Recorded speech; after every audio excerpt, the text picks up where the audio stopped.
Prenez place, mes chers téléspectateurs. Nous sommes de retour dans l'histoire, l'immersion d'Haïti. Une histoire qui mérite d'être racontée avec les faits historiques et l'engouement que cela demande.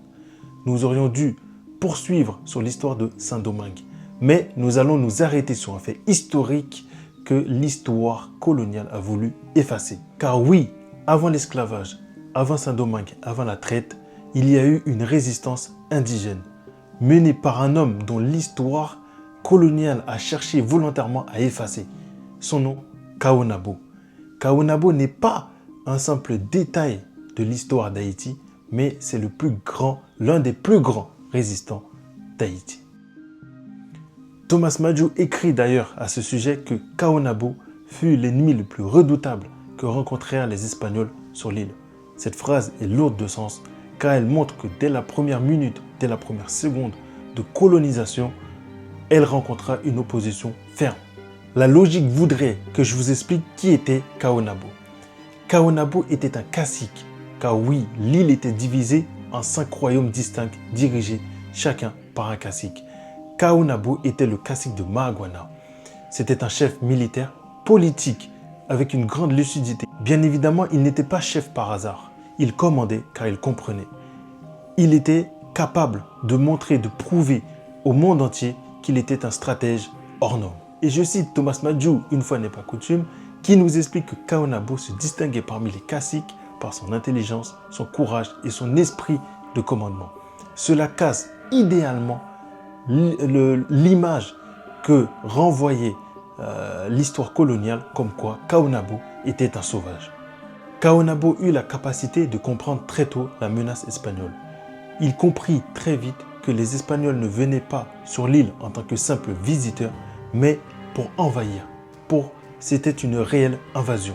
Bien évidemment, une fois atterris sur l'île, les Espagnols commencèrent à exiger de l'or, mis certains au travail forcé et détruisit l'équilibre social. Et cela, Kaonabo l'a compris très tôt. Ce comportement qu'ont eu les Espagnols envers les Taïnos, Kaonabo trouva cela révoltant. Il en profita là où d'autres hésitaient pour se rebeller, pour se révolter contre les Espagnols. Car il comprend que la colonisation n'est pas un échange, mais une invasion. Dans son esprit de révolte, Kaonabo fut détruire le fort de la Navidad. Ce fort construit par Christophe Colomb lorsqu'il est arrivé sur l'île et qui représentait la domination espagnole n'est pas sans symbolisme. Et c'est pour cela que Kaonabo s'attaque et détruit ce fort. Les Espagnols comprirent très tôt qu'il leur serait impossible de capturer Kaonabo par la force ni de lui faire face. Pour cela, ils utilisèrent une ruse pour le capturer. Ils lui ont fait croire qu'ils allaient signer un traité qui donnerait des droits aux Taïnos et qui amènerait la paix pour son peuple et sur le territoire.